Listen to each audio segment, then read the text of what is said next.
Hello दोस्तों, मैं हूं आपका अपना द बुक गाय और आज मैं आपके लिए लेकर आया हूं फैक्टफुलनेस की हिंदी बुक समरी जिसे लिखा है हंस रोजलिंग ने।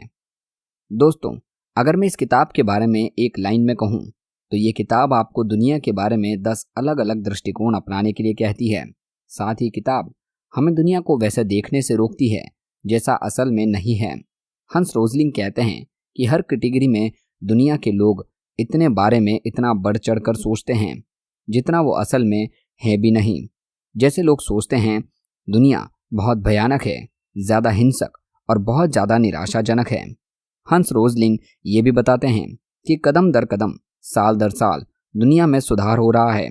दुनिया पर बदलाव दिन बेहतर होते जा रहे हैं। साल दर साल हो रहे बदलाव का कारण कंट्रोल से ज़्यादा रूल्स है। ये बात भी अलग है कि दुनिया बहुत बड़ी समस्या से लड़ रही है, लेकिन रोजलिंग ये भी कहते हैं कि हमारे दिमाग में चल रहे ड्रामा की वजह से हम चीज़ों को उस तरह से नहीं देख पाते जो वो असल में हमारे मतलब की। हमारे दिमाग में दुनिया के बारे में जो छवि है उसके बारे में सोचते हुए हम इतना ज़्यादा डूब जाते हैं कि हम असल दुनिया का पता ही नहीं लगा पाते। इस किताब में आपको ऑथर ने कुछ ऐसे तरीके बताए हैं जिसके ज़रिए आप दुनिया को वैसे देख सकते हैं जो असल में है और आप अपने दिमाग से दुनिया के बारे में अजीब अजीब ख्यालों को हटा सकते हैं। यही रीज़न की है कि हमें समझना चाहिए कि दुनिया किस तरह से काम करती है। इस बुक समरी को सुनने के बाद आपको दुनिया के बारे में ऐसी बातें जानने को मिलेगी जो शायद आपको पहले ना पता हो। इसलिए इस बुक समरी को आखिरी तक ज़रूर सुनिएगा। Chapter 1, the gap instinct. The gap instinct का मतलब है कि हमारे दिमाग में ये बहुत बड़ी गलतफहमी है कि हमारी दुनिया दो भागों में बटी हुई है। पहला डेवलपिंग कंट्रीज और दूसरा डेवलप्ड कंट्रीज। डेवलपिंग कंट्री का मतलब वो कंट्री जो आर्थिक दृष्टि से कमजोर या यूं कहें कि गरीब देश, जबकि डेवलप्ड कंट्री का मतलब वो देश जो आर्थिक दृष्टि से मजबूत और जिसमें हर तरह की सुख सुविधाएं उपलब्ध है। दुनिया के पश्चिमी देश विकसित देशों की श्रेणी में गिने जाते हैं, जबकि ईस्टर्न कंट्रीज डेवलपिंग कंट्री के अंदर आते हैं। 85% लोग पहले से ही उस बॉक्स में हैं जो डेवलप्ड कंट्री कहलाता है और 15% वाले डेवलपिंग बॉक्स वाले दुनिया में हैं। उस आबादी का 6% रखने वाले 13 देश शामिल हैं। पश्चिम और बाकी के बीच, विकसित और विकासशील के बीच, अमीर और गरीब के बीच कोई अंतर नहीं। दुनिया की केवल 9% आबादी कम आय वाले देशों में निवास करती है। लो इनकम वाले देशों के बारे में जितना सोचते हैं, असल में ये देश उससे कई ज़्यादा गुना विकसित होते हैं। समाज में बहुत से लोगों की ये धारणा है कि दुनिया में जो गरीब देश हैं उनकी आर्थिक स्थिति खराब होने की वजह से वहाँ कुछ भी नहीं है, लेकिन यह सिर्फ एक बहुत बड़ा भ्रम है, क्योंकि असल में इन देशों की हालत इतनी खराब नहीं है जैसा हम अपनी किताबों में पढ़ते हैं, हमें सुनने को मिलता है। इसलिए ज़रूरी यह है कि हम लोगों की बातों को सुनने से ज़्यादा फैक्ट्स पर यकीन करें। Chapter 2, the negativity instinct. दुनिया में ज़्यादातर लोग अच्छी चीज़ों से ज़्यादा बुरी चीज़ों को देखते हैं। मतलब अगर किसी के साथ कुछ हुआ है तो वो उस चीज़ के बुरे पहलू पर ज़्यादा फोकस करता है, ना कि उसके अच्छे पहलू पर। आपने सुना होगा कि लोग अक्सर बुरी चीज़ के बारे में बातें करते हैं। न्यूज़ में आ रही गलत गलत बातों को बार बार कहकर पूरे माहौल को नेगेटिव बना देते हैं। लेकिन क्या आपने कभी सुना है कि कोई अच्छी चीज़ के बारे में बात कर रहा है या नहीं?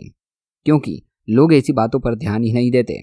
इसलिए जब भी आपको कुछ बुरा सुनने को मिले तब आप बुरी चीज़ पर बात करने के पहले ये सोचें कि आपको इस तरह की कभी अच्छी न्यूज़ क्यों नहीं मिली। इसके बारे में सभी बात कर रहे हों।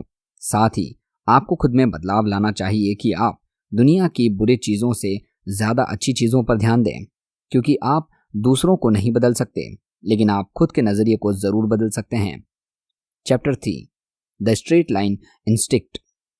द स्ट्रेट लाइन इंस्टिक्ट दर्शाती है कि हमारा दिमाग एक ऐसी लाइन की कल्पना करता है जिसका पूरा होना लगभग नामुमकिन है, क्योंकि इस दुनिया में कोई भी चीज़ स्ट्रेट लाइन नहीं है। चाहे पॉपुलेशन हो या फिर ग्रोथ, सभी चीज़ें ऊपर बढ़ती हैं या फिर नीचे घटती हैं। दुनिया में हर चीज़ ऊपर नीचे होती रहती है, यहाँ तक कि हमारी बॉडी की हार्ट बीट भी ऊपर नीचे होती रहती है। जब हार्ट बीट स्ट्रेट हो जाती है तब हम मर जाते हैं। ठीक वैसे ही हमें इस गलत विचारधारा को अपने दिमाग से निकालना चाहिए और ये समझना चाहिए कि कर्व्स तरह तरह के होते हैं और इसमें सिर्फ स्ट्रेट लाइन के पीछे भागना बेवकूफ़ी है। Chapter 4, the fear instinct. ये हमारी आदत है कि हम चीज़ों पर बहुत ज़्यादा ध्यान देते हैं जिनसे हमें डर लगता है। चीज़ों को क्रिटिकल सोचना थोड़ा मुश्किल होता है, लेकिन क्रिटिकल सोचना लोगों के लिए तब नामुमकिन हो जाता है जब वो डरे हुए होते हैं। जब हम एक ही वक्त पर डर और फैक्ट्स के बारे में नहीं सोच सकते हैं। डर हमारे दिमाग में इस कदर हावी हो जाता है कि हम चाहकर भी फैक्ट्स के ऊपर ध्यान नहीं दे पाते, और फैक्ट्स के ऊपर ध्यान न देने की वजह हम और भी ज़्यादा गड़बड़ कर देते हैं। उससे डरावनी चीज़ें और बड़ी हो जाती हैं। डर को अगर नियंत्रण में करना है तो सबसे पहले उसे समझना होगा कि दरअसल डर होता नहीं है, बल्कि डर हमारे दिमाग में होता है, जबकि रियलिटी तो इसके बिल्कुल अलग है। Chapter 5, the size instinct.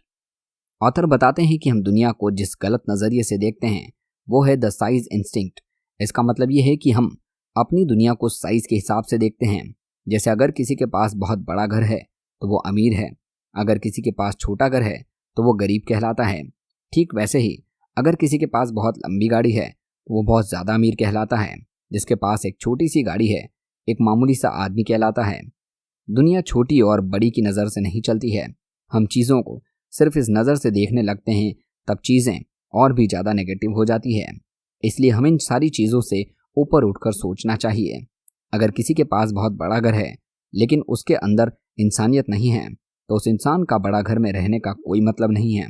वहीं अगर कोई छोटे घर में रहता है, उसके मन में बहुत उदार है और उस आदमी का ज़्यादा अमीर होगा। इसलिए आपको कोशिश करनी चाहिए कि आप दुनिया को अपनी साइज इंस्टिंक्ट्स के नहीं बल्कि मन के नज़रिए से देखें। Chapter 6, the generalization instinct.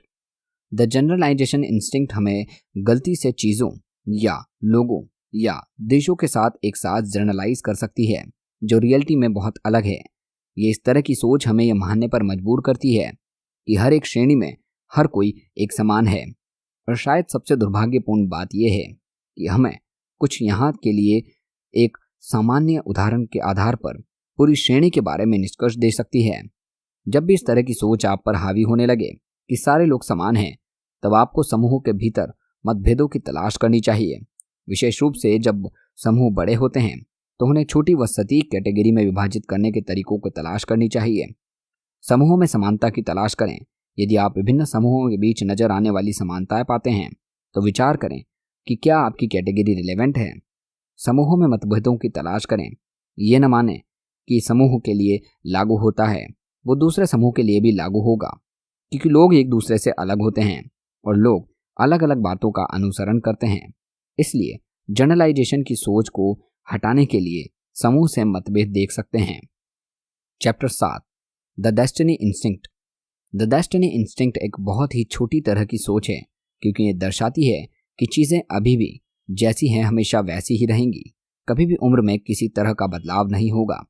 लोग इंसान की मेहनत से ज़्यादा उसकी किस्मत पर यकीन करते हैं और कहते हैं कि वाह इसने क्या किस्मत पाई है, या फिर ये लोग ऐसे कहते हैं कि इन लोगों की किस्मत बहुत अच्छी है जिन्हें बिन मांगे बहुत कुछ मिल गया। अमीर बच्चों के बारे में लोगों की यही धारणा होती है कि वे बहुत खुशनसीब हैं जो इन्हें इतने अच्छे परिवार में जन्म मिला। लेकिन असल में ऐसा कुछ नहीं होता, क्योंकि दुनिया में कोई भी चीज़ हमेशा एक जैसी नहीं रहती। अगर कोई बहुत अमीर आदमी है और उसका बच्चा उसकी संपत्ति नहीं संभाल पा रहा तो वो आदमी गरीब बन जाएगा। वहीं गरीब परिवार में जन्मा लड़का अपनी मेहनत और काबिलियत पर भरोसा रखता है और वो भी अमीर बन सकता है। इस तरह की छोटी सोच से हमेशा दूर रहने की कोशिश करना चाहिए। Chapter 8, the single perspective instinct. बहुत से लोगों की ऐसी फितरत होती है कि वो किसी एक चीज़ के साइड हो जाते हैं या फिर किसी एक चीज़ के अगेंस्ट हो जाते हैं, लेकिन दुनिया में कोई भी चीज़ ऐसे काम नहीं करती। मतलब आप जिस चीज़ का साइड ले रहे हैं वो सही है या आप जिसका साइड नहीं ले रहे वो गलत है।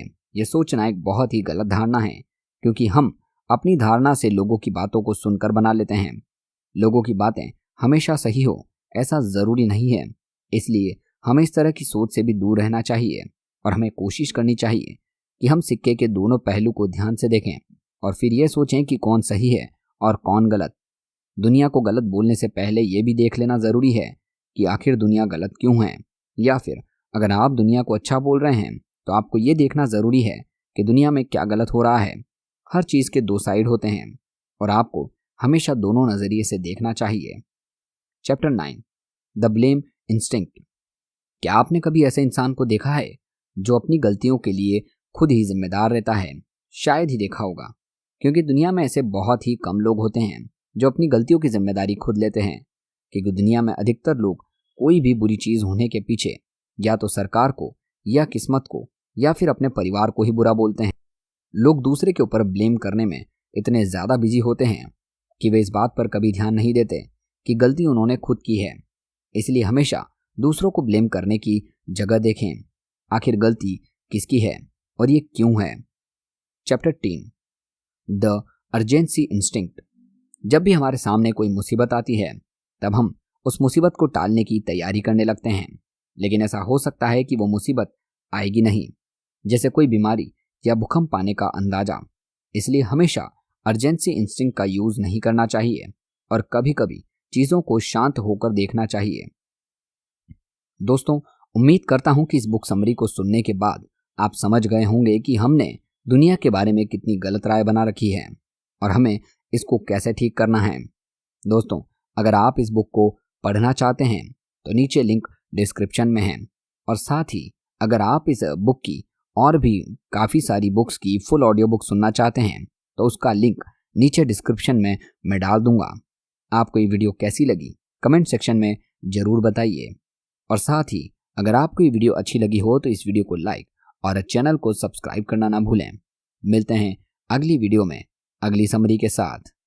धन्यवाद।